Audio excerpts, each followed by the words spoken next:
So hello, and thank you for attending today's webinar, Account-Based Everything. I'd like to introduce our host for today, author and president of Social Centered Selling, Barbara Giamanco. Barbara, you have the floor. Thanks so much, and welcome everybody. I'm very excited about another Meet the Experts Live session today. We've got a great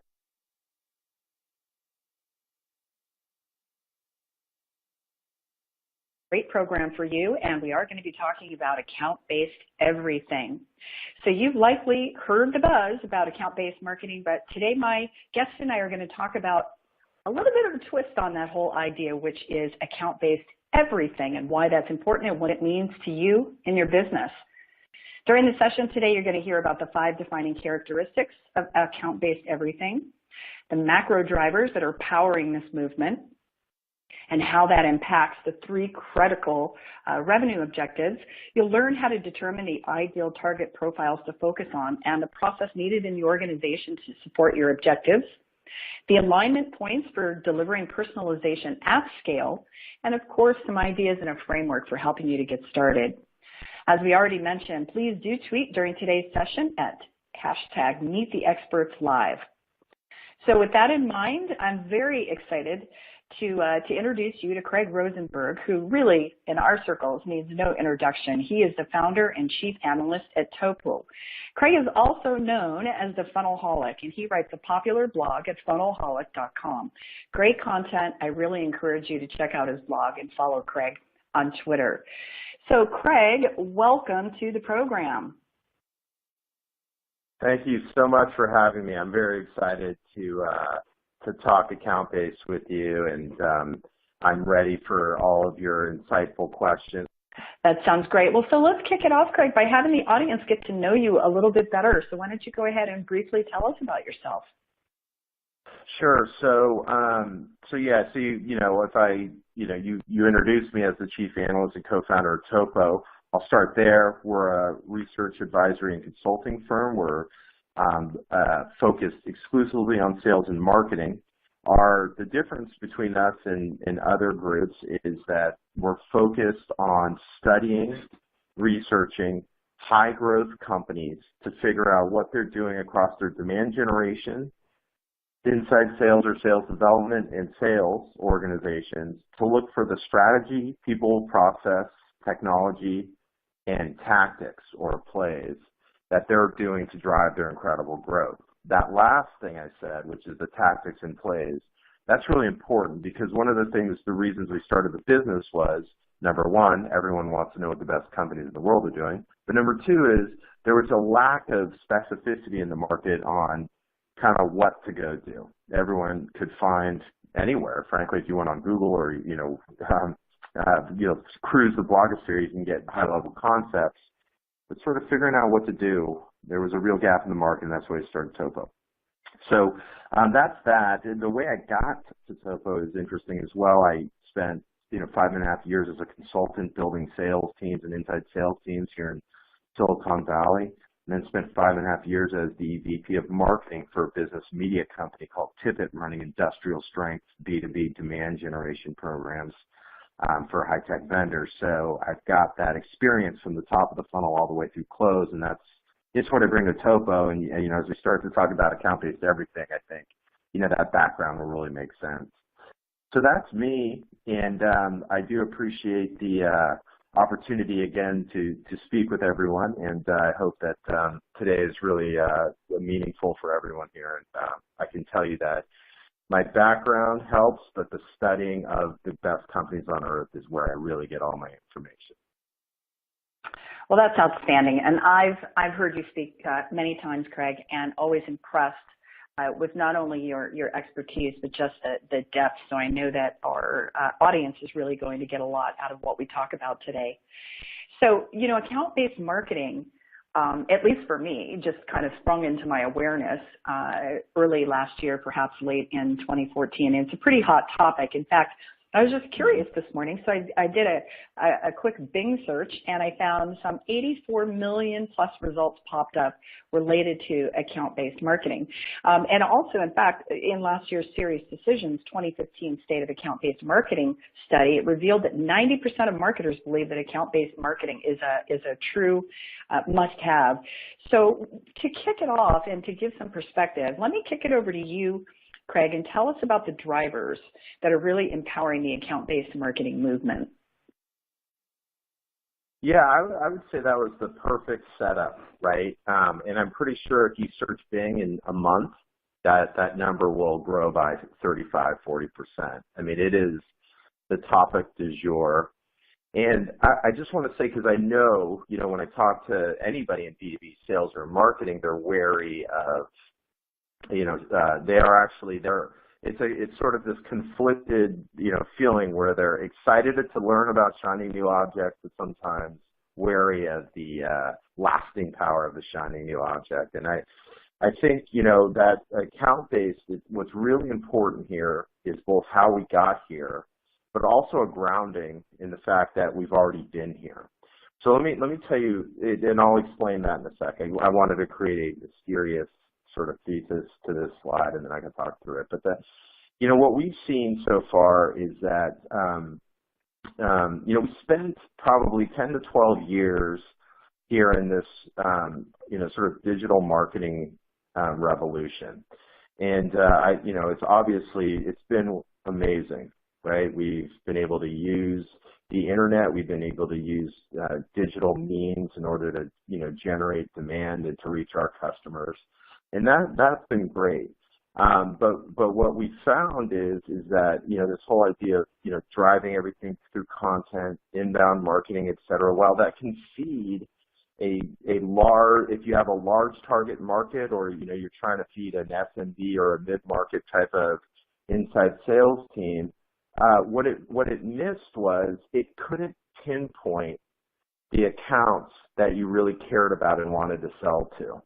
And that's what we've seen. We've seen some of the most remarkable B2B stories of the organizational stories of the last, call it 5 to 10 years. These companies that were high fly, high growth, on the verge of going public or going public, and then they come to us and say, well, now we feel like to achieve real growth, we've realized who those accounts are and who we need to go capture. Oftentimes that's the enterprise, and that's that economics square we have above, which is, there's what many people realize is that there is a better account to go after. It's often the enterprise, because, the money there is really good. Typically the churn rates are much lower. The CAC, or the customer acquisition costs that it takes to acquire the enterprise customer are far and away better. It looks fun, if you looked at it sort of compared to how much it costs to get a SMB account, you would say, oh my gosh, well, it's going to cost us so much. But if you look at this sort of amount of money you would capture from that particular target market, then it far outweighs the percentage of your customer acquisition costs against the revenue generated. And so it's often the enterprise, but there's other things too. And the key is figuring out who it is you sell to. And when you do that, you realize, well, you can't just throw out nets here and hope they come in. If we've identified them, then we have to go get them. And oftentimes that means verticals, right? So many organizations, as they figure out who they sell to, they might say, well, we only sell to healthcare, right? Well, you can't hope that healthcare comes in. You have to have a strategy to go get them. And so that's, account-based, because it makes sense. Anybody from my generation or above, they laugh when I go in and give them this presentation. They're like, isn't that what we always did? And of course, from the beginning of time, since there's been accounts, right, we've been, marketing was focused on campaigns against those accounts. In the old days, I remember we had a list that we bought, and marketing would send, marketing materials. Those are the organizations we were going to call on. But, we just had this amazing interlude for the last 10, since marketing automation and, internet advertising, these things sort of came about, where, we learned something completely new, and it pulled us away from an account-centric point of view. And now we're sort of twisting back, and it's for the right reasons, because what we've seen so far is that for those companies that are moving to an account-based strategy, that they've seen real results and real revenue growth. It works. Otherwise, frankly, I wouldn't be up here on this stage, so to speak, talking about it. But there is this elephant in the room. You know, we talked about account-based marketing. It's, you know, everything's about account-based marketing, but really the numbers still aren't quite there yet for many companies. And that is a function of a number of things. One is it's new, so we're definitely seeing this number that I have here rising. But the big one is what we're here to talk about today, which is when we dug in and looked at what was happening in the account-based world. Sorry, I moved the slide. When we dug in and found out what was happening in the account-based world, you know, what we realized was that many marketers were going at it alone, or many sales teams were going at it alone. And when we really started to dig in, that's when we realized that there's this bigger idea around account-based, and that's what we need to be focused on. Well, so Craig, I also happened to read in that same Serious Decisions report that I mentioned just a minute ago when we were kicking off that last year, only about 20% of marketers, right? So contrast that with the number of marketers who said this is really important, but only 20% had an account-based marketing program in place for at least a year. I'm curious to know your thoughts on that. Why do you think that happened? Well, it's new, and it's a big change. So here's what we see is the biggest issue is that with all of the current demand gen strategies and processes that are in place today, you can bring up big numbers on the scoreboard, right? So, you know, marketers today, you know, well, I'll just give you some specific examples where we've gone in and the company says, and sales says, hey, these leads aren't working. And we go in and our analysts do an investigation, and they'll go in and marketing's like, well, wait a minute, I'm delivering 10,000 leads a month. Those are good numbers. That's, you know, you can go into a boardroom and say, look at these leads I'm creating. But the gap, the miss is, you know, that they're not getting the right accounts. They're not hitting the ideal customer profile. So that makes sense when we see it, but that transition is hard. Imagine going in front of the board every month for the last year and a half or however long, you know, VPs and CMOs sit in the seat and saying, I'm getting 10,000 leads a month. Look at this amazing scoreboard stuff. And then having to go to them and say, well, we're going to this account-based strategy, and instead we might get 1,000. It's a transition, and it's hard. And even companies today that are moving to account-based, it's hard for them to make that big change. And so that's why you're seeing it. The 20% that are actually executing it, you know, many of them that we've, you know, talked to, they're the ones who were, you know, that have done fairly well and are seeing significant gains. I think the rest of the people are sort of dabbling in it, or they're equating account-based marketing with buying some technology. And they're not sort of rolling out a really sort of deep and all-encompassing account-based strategy yet. And it's frankly, I think it has a lot to do with change is scary. Without knowing a ton about it, even, you know, when we had the marketing automation movement, right? I don't mean not knowing a ton about it, I just mean I don't have the numbers, but certainly I was there for that, right? That's when the Funnelholic was launched, and everyone was pouring in to learn about it, but, you know, sort of adoption and the, you know, number of customer installs and the movement to being, you know, digital transformation, you know, that took years to go do. And that's kind of, you know, what I think we're seeing today in account-based. I think most people are still in the evaluation mode, and they're still in this big change management mode. Excellent. So then now you've given us a good perspective, Craig, on what account-based marketing is. So let's dive into why everybody's here today, and that's to hear about your perspective on account-based everything. And so I'll let you take it from here. Yeah, you bet. So, you know, if you sort of take what I just talked about, you know, in looking at the companies that have made it work, okay, there was one really important thing that we noticed about them, which was it wasn't just account-based marketing. The companies that have been successful, right, in executing, it has been a cross-functional effort against these accounts. You know, when we launched the demand gen program, I think in November, and the directive for the analysts was just focus account-based. And they talked to people, they collected data and these things. And when we came back, we said, this is bigger than just marketing, and it has to be. For success to come into play, there's got to be a bigger thing. And that's when we came up with account-based everything, right, which is this combination of highly personalized marketing, sales, development, sales, customer success, executive, product, you know, all of these things aligned against a targeted set of accounts. And that's where the win, that is the win. And that's why we came up with account-based everything. So let me give you an idea of what this looks like. So, you know, there are really 5 key attributes to account-based everything. And it starts at the top, which is defining a targeted, high-value set of accounts that account-based everything will be pointed against, okay? And I'm gonna give examples of each of these in the next couple of slides, so I'll probably go through this quicker than I normally would.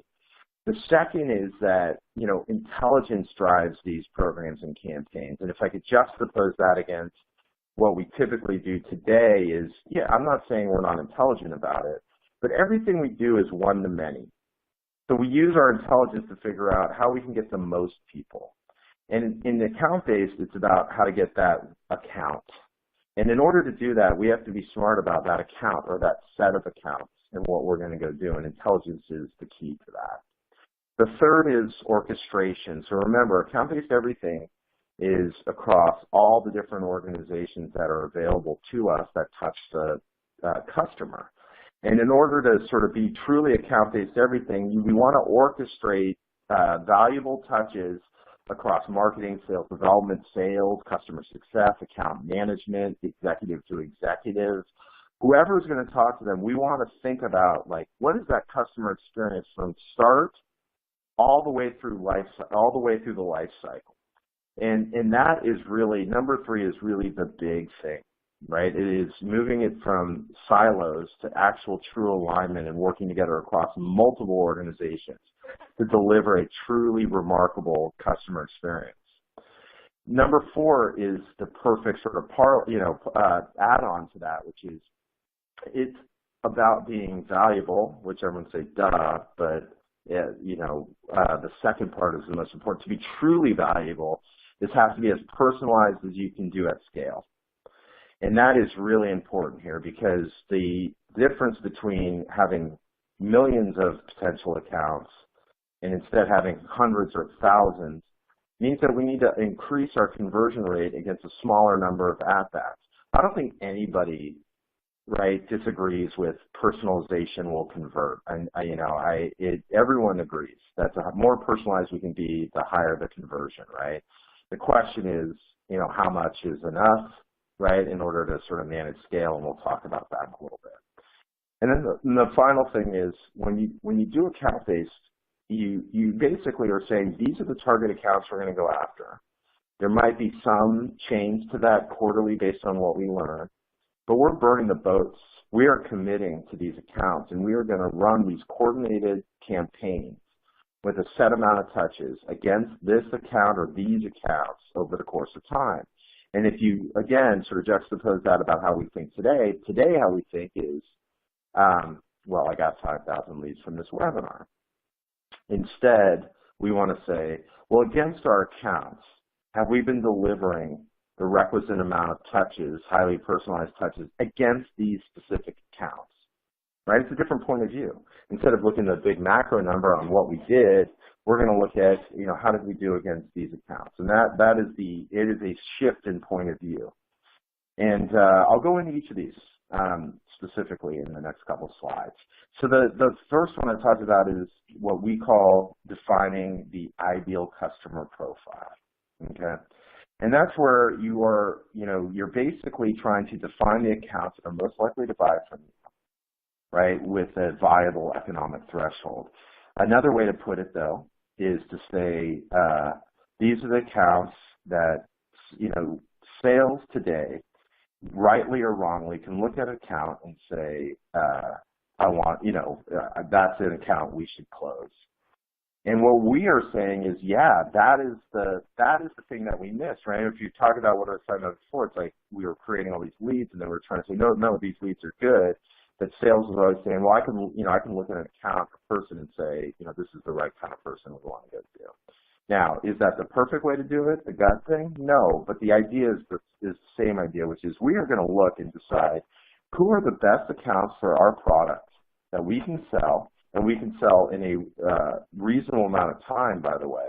And we are going to make a target list against that, and we are going to run all our programs against it. So there's sort of three major inputs to go into your ICP. One is what I just described, which is qualitative, right? You can typically ask sales, what they think they want to go after. Oftentimes that is an imperfect exercise, and you have to dig deep, right? I was just with a client the other day, and they asked sales for their target list, and sales went into a data app and just rolled anybody over 1,000 employees and sent that over. That was not really defining the ICP. But on the other hand, if you dig deep with the best reps and you start to talk to them about, what makes a great prospect, you start to hear the things that you need to know. Right? They're saying, well, they got to have, Microsoft OS. They have to be, primarily in the cloud. All of these. I'm just giving you tech factors. Other things like, well, we really kill it with these verticals because of X, and that's the kind of qualitative thing that we need to capture from the sales reps. The second thing we want to do is we want to back it up with internal data. Like and everyone should have access to this. Who do we close? And what are the sales cycles that it takes to close those people? Can we mesh the qualitative with the internal data to figure out, well, who really are our best customers? And then the third step, which is highly advanced. If you do one, that's better than doing none, right? If you do 1 and 2, you're in way better shape than you were before. If you do 1, 2, and 3, then you're sort of in advanced ideal customer profile stage. And that 3 is using external data to rationalize your ICP. And there are predictive analytics vendors that can take tens of thousands of different data points from the internet and help you verify or question your ideal customer profile. And so you want to use data. You do, look, gut, we're trying to move from pure gut, but like I mentioned before, if you dig deep, that gut, there's actually real insights in there, but you can't just say, hey, just send us a list. You have to talk to your top reps and figure that stuff out. And if you mesh all those things together, then you end up with an ICP.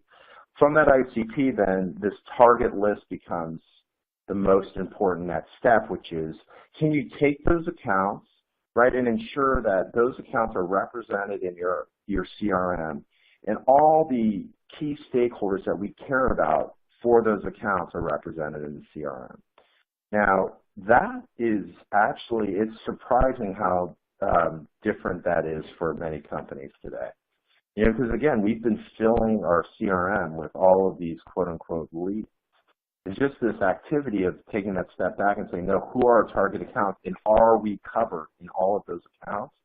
That actually is, frankly, a new effort for many companies. It's so important because you're about to go run all of your campaigns against these accounts, and you need to make sure that you have them all. So look, it depends on how many accounts you have, but the general number we've seen from the exceptional account-based programs is 70 to 90% coverage of all of their accounts and all of the contacts in those accounts in their database. Okay, so when you come up with the ICP, this is a really important slide, because I think this sort of talks about how to sort of formulate your programs against the ICP, to make judgments about how personalized you need to be.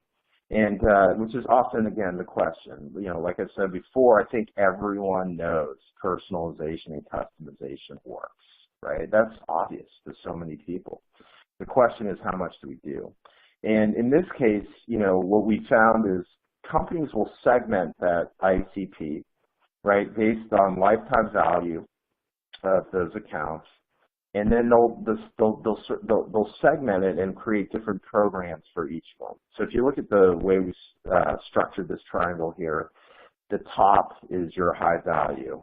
And those are really, your biggest, best, most important potential customers.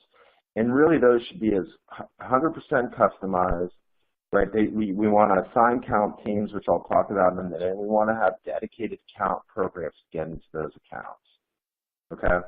And, you know, if you ask any $1 million W-2 salesperson how they go and capture the biggest and best deals, I'll tell you a couple things that they would say. Number one, they would never communicate to a prospect or a customer without a highly customized, highly researched communication, right? When you talk to these, any email they send is very thoughtful. Any conversation they go into is highly researched, right? Now let's take that and let's do that at scale. Every marketing program we do is highly researched, highly personal. Every inside sales outreach is highly personal, highly researched. When we onboard them, it's highly personal. Everything we do to those key accounts, the ones we have to get, is going to be highly, highly customized. Then we have sort of a fat middle. That fat middle is it's still an outbound effort. And really what we recommend here is 20% custom, 80% template. And we'll talk about that later in the deck, but you know, this is, you're going to have more accounts here. You're still going to want to do outbound. You're still going to want to have elements of personalization, but you're going to have to do it at scale, right? Because typically you're, you know, at the top of the triangle, you know, which has less accounts, just more value at those accounts. That's where you're really going to want to throw the book at everything being custom. But you know, when you're in the fat middle there, you know, you're going to have a lot of output that you're going to have to put in, and so you'll have to be relatively templatized. And then you have everyone else, and that, you know, everyone says, yeah, but I do all this really great work on, you know, the stuff that I'm doing today. Well, don't end it. But just make sure your database has these accounts, and that we're focused on, you know, for our sort of big one-to-many marketing efforts, that those are focused on getting those, you know, those types of accounts. And the goal there is to spend less of our customized outbound time in the C, right, and, you know, basically use marketing at scale to hopefully bring those folks in. So that's how you want to think about the ICP. And I'll tell you, you know, we used to just talk about the ICP, and then we talked about personalization when we first started this, and we, you know, we saw the reaction on everyone's face, you know, as they were thinking about, oh my God, like, what am I going to do? And it really depends on the number of accounts. And then we started to see companies figure this out, which is, you know, to take their target market or their ICP and then start to segment it. So it's been, this slide has been a relief to many people, right? Because doing 100% customized against 1,000 accounts is just not realistic.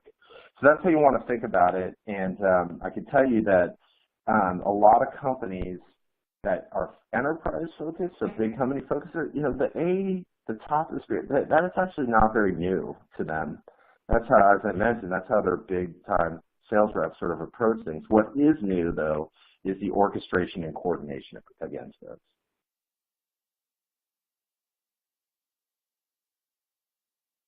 So the second thing I talked about was insights and intelligence, and I just wanted to give you guys an example of how that looks. So that, remember I mentioned the account team. So this is a highly custom campaign idea, and this is a real one. So when you have the, you know, your high value targets, what companies are doing is they'll assemble account teams against those accounts. And the account teams used to be the AE, the FE, you know, or some sort of support, you know, but now we're talking about how can we get cross-functional. So do we have an account executive?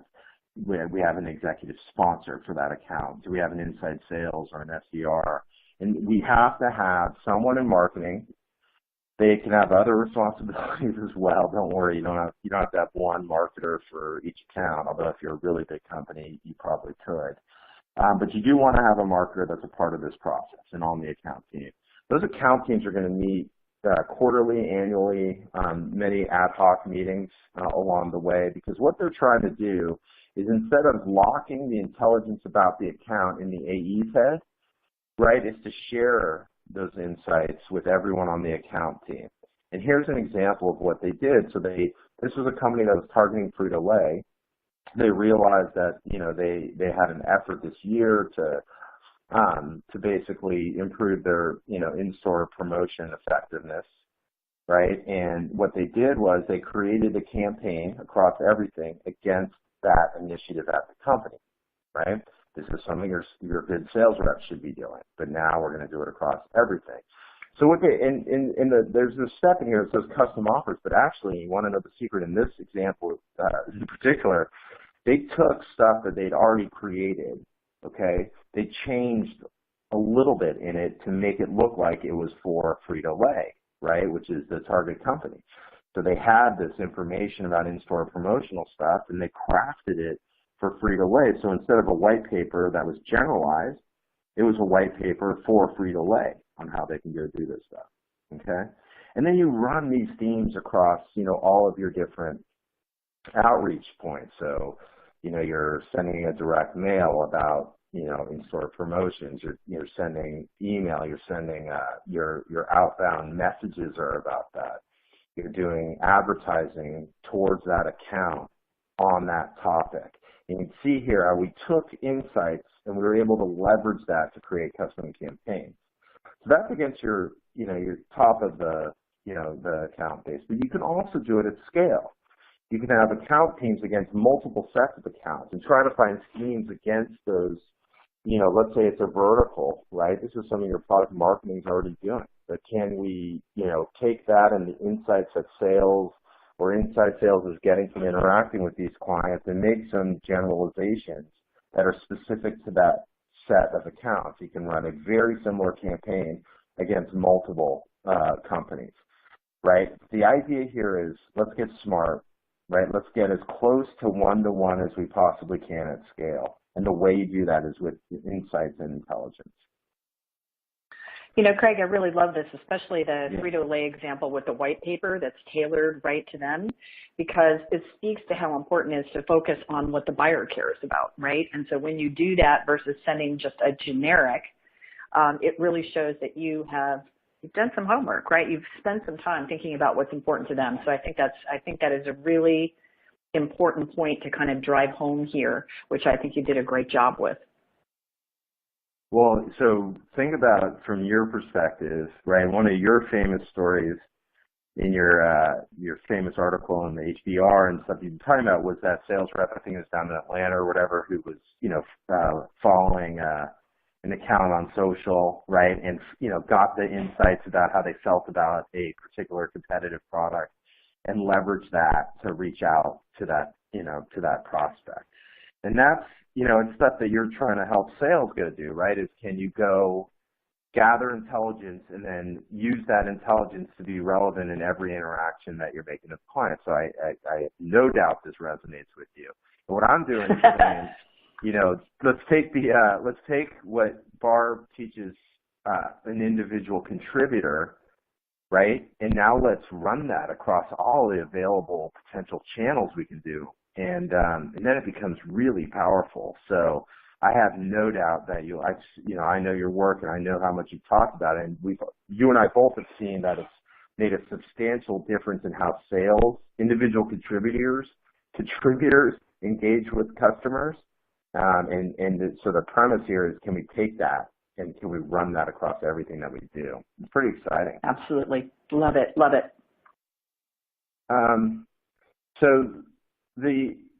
This is what we call the Wall Street slide. It was, I didn't name it that, but all these, as we presented this all the time, people started to request that we put it up and they say, can you put up the Wall Street slide? But what we tried to do here was represent sort of in a left to right customer experience, all the different, customized, personalized touches that we can deliver. And I think the reason people like this is because we've been just thinking about singular tactics for a long time. How can I A/B test my email, right? How can I write a better sales email? How can I do a better pitch? Instead of looking at all of the ways that we can engage with that, account over the course of time. So I'm not going to go through every one, I promise, and I do have some examples here, but I do want to point out a couple things. One thing we've definitely seen is marketing leading the way on outbound prospecting. So the thing about outbound prospecting is it's hard, right? You know, and people like me and Barbara have made a living trying to help people figure out how to prospect better. And it's just getting harder and harder. And, you know, some of the coolest account-based stuff we've seen, very, not like where they've started, I'd call it, right? This is their sort of starter program is, you know, can marketing provide initial air cover and long-term air cover against our prospecting efforts? And the conversion numbers against those types of programs are infinitely better than those where we just have a sales rep take an account and go figure out how to get it. So you can see that here, which is, you know, we can lead with account-based ads. We can personalize the web page as these people come to us. We can deliver a webinar custom to them. If you're doing big accounts, what we've seen is webinars for an account. So we talked about that in the Frito-Lay example. Instead of saying, oh, they're going to really like this in-store promotion, what if we did a webinar that said how Frito-Lay can go do it? And instead of trying to get 6,000 people, there was 12. Those 12 from that target account are more valuable than 6,000 from out-of-target accounts, right? And so we're seeing all these really cool things people are doing from a marketing perspective. The other thing is direct mail is back, and it's back, and it's back. I mean, it is back. And that has been really interesting. The reason it's back is because, look, in an account-based scenario, we have to try any channel we can to get to people. And think about it. Your inbox is full and your mailbox is not. So we've seen the physical promo come back, right? And it's a great way to sort of lead in personal outreach. I can tell you right now, when we talk about this being back to the future, when I was a young sales rep, we followed up on marketing campaigns, right? And these kind of ideas are back in play. Then we run through our prospecting, which is personalized outreach, right? Deep research to figure out what matters for that particular account. The sales process, one of the things we've seen in the sales process is many sales teams have moved away from sort of high-value, personalized sales experiences. You know, when I came up, I used to have my sales manager made me have like half an hour discovery recap meetings with him to tell him everything I learned on my first call with a client. But now, you know, the last 10 years in the sort of volume and velocity world, salespeople go directly to the pitch, they hope it closes, they send them a contract, etc. What we've seen on the sales side is back to the future, so highly custom sales processes, highly fundamental, right, using discovery to figure out what these people care about, and then all the steps along the way are highly custom. There's also been high-value plays inserted in the sales process, which I'll give you examples of in a little bit. And then you can see on the tail end, lots of, you know, plays here against customers' success, getting these folks onboarded. And then the big one I will mention is in an account-based world, the land and expand, the ability to expand a client. It is the ultimate program, the ultimate account-based program. Think about this. We want to be as highly personalized as possible. If the content is about the account you're trying to talk to, you can't get more customized than that. And so if you land a company and you have more white space in that company, you know, just taking the use case and making that the content, and then going back to the start and running all the plays you do from a prospecting perspective, from a marketing perspective, right? Now you're going to see, I mean, people are, this is the ultimate, right? So there was a company that I was working with and they were trying to get into a really big organization, and they start with a, you know, $10,000 deal in a buying center, you know, who knows where. And what they did was the marketing team immediately created a use case around it. They created video, they created you know, a testimonial, they created a story, then they created account-based ads about that company. So imagine Frito-Lay. You do the deal, come find out how we help the Frito-Lay ... team do X, right? The outbound prospecting wasn't, hey, love to find out more about what you're doing today and see if we're a fit. It's, hey, I'd love to tell you more about what we did for your group in X area. They did lunch and learns. They did on-site, workshops, and they landed and expanded faster than they'd ever done before, because in the old days, it was up to sales or it was up to the buyer to come back and say, I want to buy more. Now they're throwing all of their organizational support against the land and expand. They're seeing huge benefits there. Faster time to revenue, bigger lifetime value against those accounts. It's an incredible use case for account base. So let me give you a couple examples. Here one was, when people talk about personalization, here's an example of personalized content.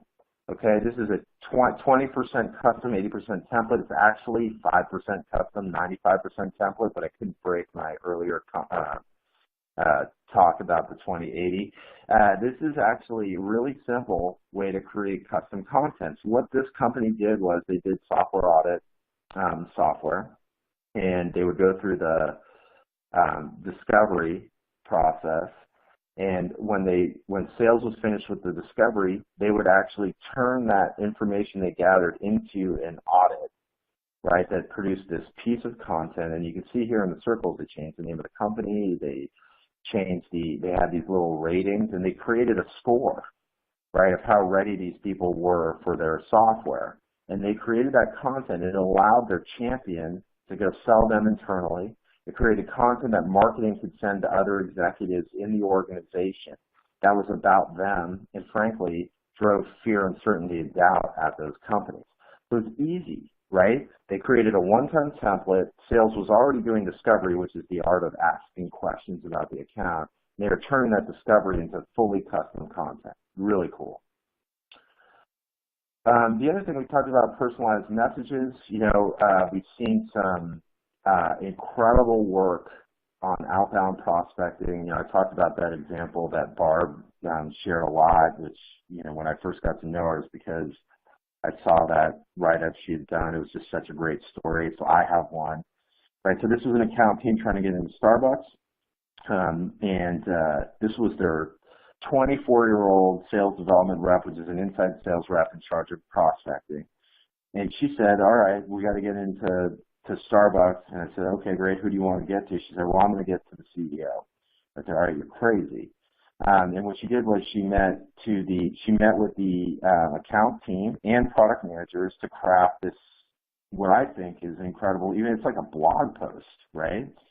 And there's a couple things to learn from. One is they made a bet. They said, look, I think they're going to respect us if we, take a stab at how we might help them. So they researched everything that Starbucks was trying to do, and then try to tie it back to things that, to give them 5 or 6 ideas. And it was an incredible email. Yes, it took time, but this was one of their top target accounts. And guess what? It worked. It sent it to Howard Schultz. Now, of course, he's not going to respond. He sent it to the exec team, and then their, senior VP reported to Howard, wrote back and said, let's set up. These are the kind of things that we have to start to think about, which is, how can we be more and more personalized? Now, granted, this is 100% custom, but, as you think about how do we talk to customers, these are the kind of things that are working today. You know how I feel about this, that I know that we're talking about, account-based everything campaigns and that sort of thing, and I know the answer to the question.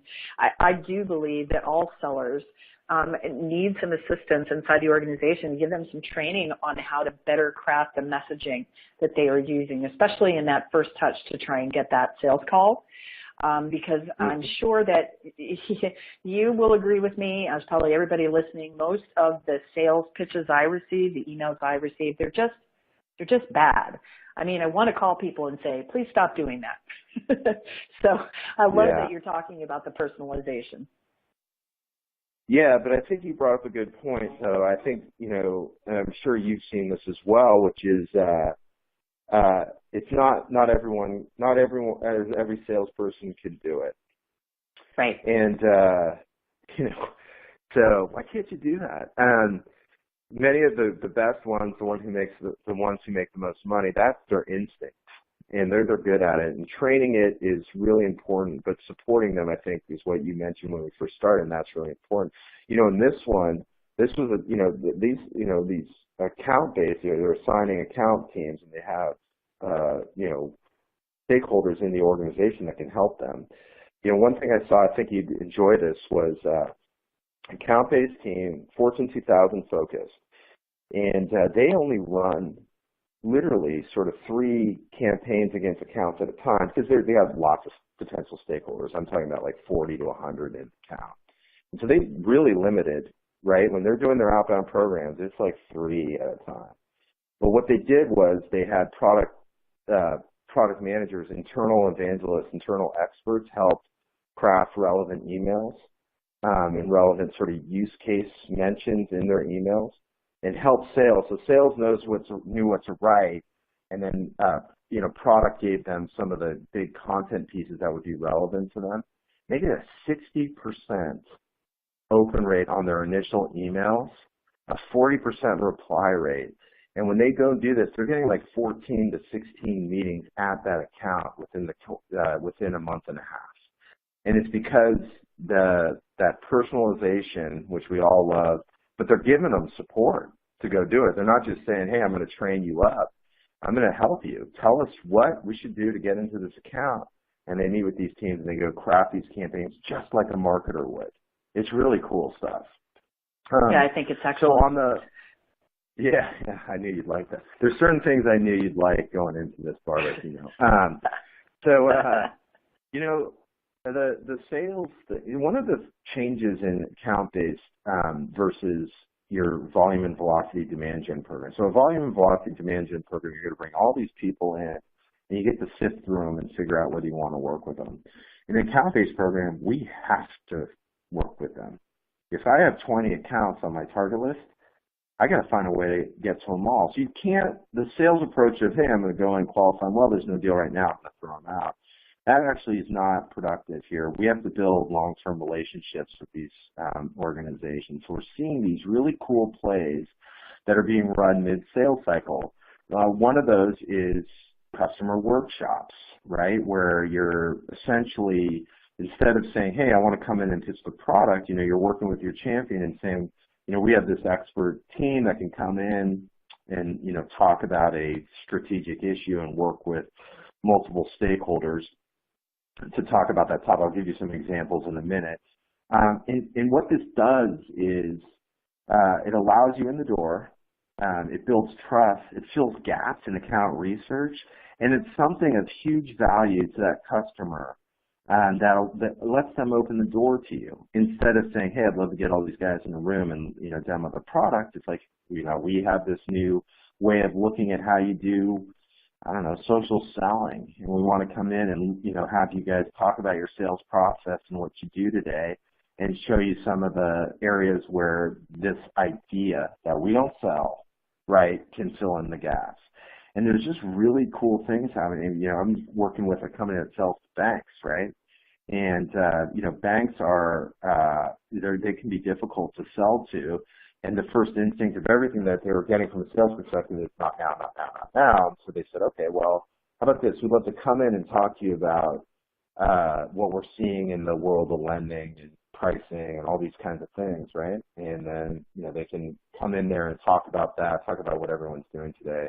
And that's a great idea. Another great idea is to just do process evaluation. Security companies do audits, right? Those are really cool. So, the security companies will come in and basically throw up on the whiteboard all the areas where they're missing, security, not just like where they have holes in their defense, so to speak. And so the customer gets huge value whether they choose to buy from them or not. And again, you get everyone in the room, right?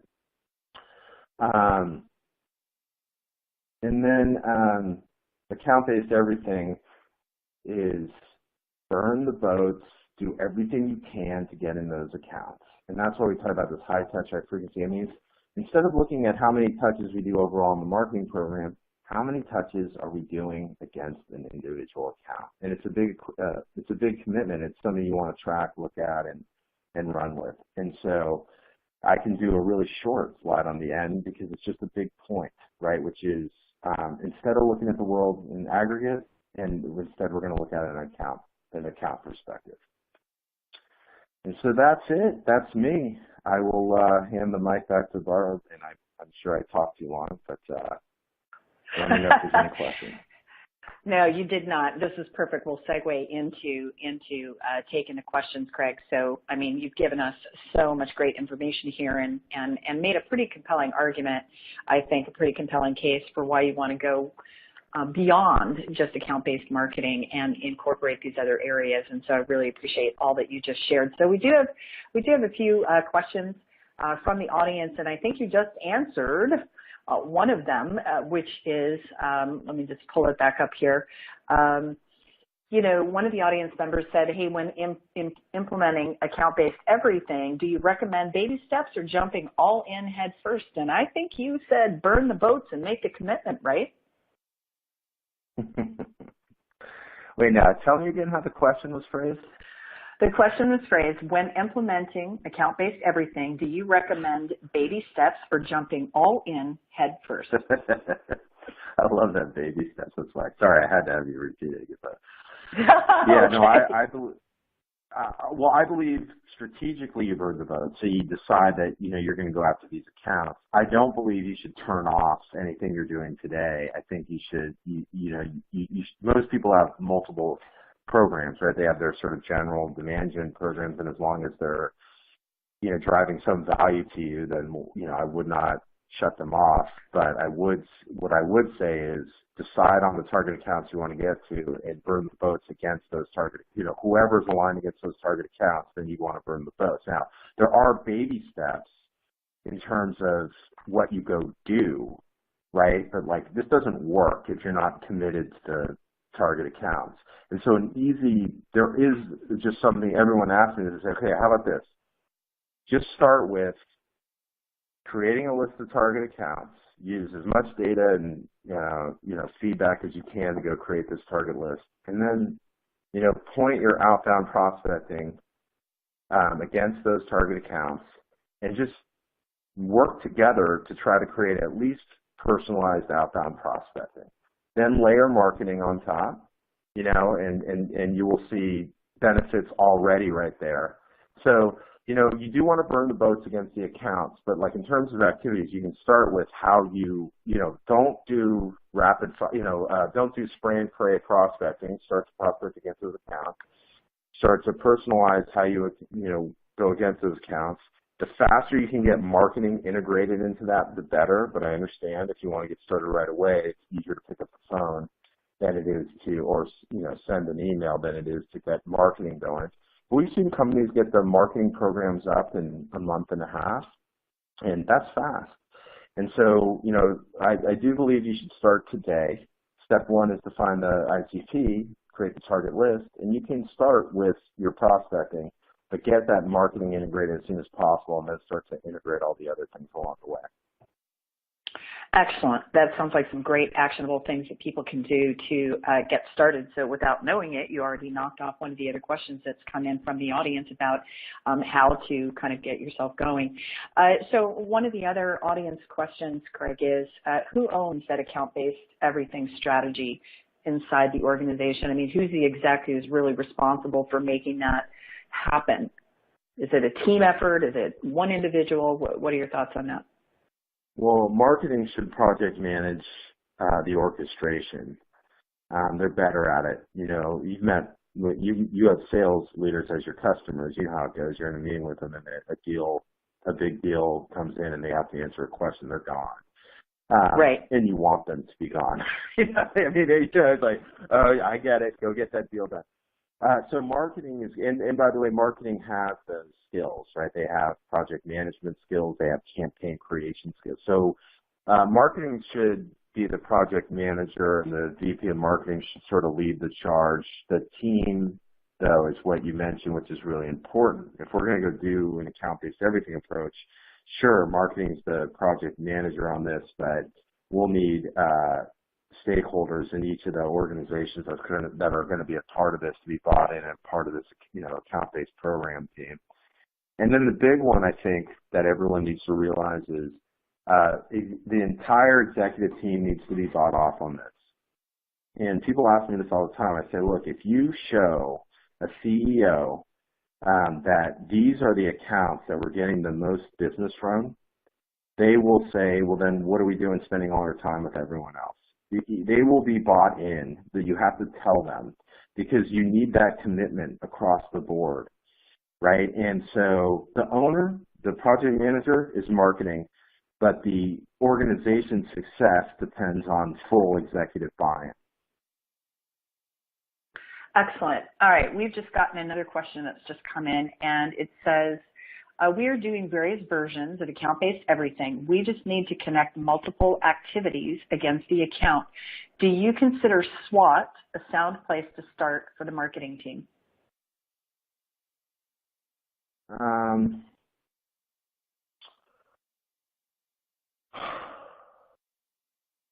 If they're kind of doing that already, it sounds like. I think that's a really specific question. Yeah, that's a good one.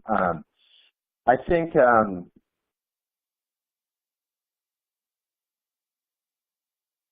yeah, I think a good SWOT. It's a really good SWOT. It's just a strategic question. I think it's a good start. I think it's different though. I'm not sure that I'm sure certainly a SWOT analysis, right? I mean, that informs the programs. I feel like I feel like I've found sort of business practices in general. I think the big thing as you start to orchestrate, right, you're doing all these, it sounds like there's all these different siloed things. I think just keeping it simple and how you think about it, which is gradually connect efforts along the way. Don't try and do it all at one time. So if you have, for example, prospecting disconnected from marketing, let's just connect those two first. You know what I mean? The SWOT thing is a big deal, right? That's like a big strategic thing you get to do, and I'm in favor of it in anything you do. But in terms of just being able to connect orchestration, just keep it simple and connect one at a time over time. All right, well, cool. Well, listen, I know we are just about up to the top of the hour. However, we can go a couple minutes over, so we've got some great questions coming in from the audience. So for those of you who are listening in, just hang on with us. I'm going to let Craig take another question or two, because I think they're really important. This one, Craig, is a really good one, and it's really related to cost. And what the audience member says is the problem we are facing is that of cost. We still need to do the demand gen programs. Each account-based campaign seems to require all the elements of a full global campaign, and they don't feel like it's sustainable. What do you think about that? Yeah, that depends on your target market and the amount of money, frankly, the amount of revenue you'll generate for each account. Okay. For example, if they came to me and said that they were a phone, selling VoIP, maybe, I would probably say, yeah, don't, not now, But look, if you're looking at an ACV of, a full value of, $50K and above, you should think about it. But more importantly, this isn't about everything you do. Account-based is about, I have a specific set of accounts that are the best people to sell to, right? That is where the decision is made. And that's the problem we're seeing, right? I'm talking to consultants who are like, yeah, we're getting calls and people are calling and saying, I want to do ABM. And, ABM is a strategy that results in the fact that you've decided that you sell to a particular set of accounts. If you do, and you can run your standard demand gen programs and get those accounts, by all means. I have not seen that to be the case, right? And if you've made that decision that you sell into a specific set of accounts, then account-based marketing is right for you. Now, it doesn't have to be global. It can be regional. It is essentially something a field, if you think of your field marketers, your regional marketers and what they do today, can we apply an account-based methodology to make them more successful? Yeah, if you want to just start in the Northeast, you want to start with a specific set of accounts, you can do that. It doesn't have to be global out of the gate. It's better if it is, but that certainly takes time. All right, excellent. So let me just pose one more question for you, Craig, and then I'm going to go ahead and wrap up the program for today. There's just some meaty stuff here for sure, and I know people are going to be interested to listen to the on-demand recording. One final thing, are there any common mistakes that organizations might make when they're trying to implement, either account-based marketing or even account-based everything strategies? Yeah, there's lots of them. That's why the numbers you mentioned before and my numbers aren't good yet. So like number one is what I just mentioned, like account-based strategy is a strategy. It's not a technology. It's not a thing you do. It's a strategy. And, many people have equated sort of technology purchases with being ABM, for example. And that's definitely, you're not thinking about it right. And it's the biggest mistake is not syncing, spending the time and agreeing on the target account list, right? And committing to running programs against that account list. It's not something you dabble in. It's not something that you do from a technology perspective. It's a real strategy. And determining that account list sounds simple, but you'll find if you go do it, it's hard. And that's step number one. You got to start with that. And oftentimes we see that people say, well, we're ABM now, and they went and bought a couple tools. They have an account list they might have thrown together, but nobody else is in line with that. And that's a recipe for failure. And then the big one is the reason why we created account-based everything. Don't make it a siloed effort. It's just not as effective. And that's, if you took one thing from this, it's generate your target account list and mobilize the entire company against that list. And that's when you can drive real success. If you just do it in sort of piecemeal across certain organizations, you're not going to win. Excellent.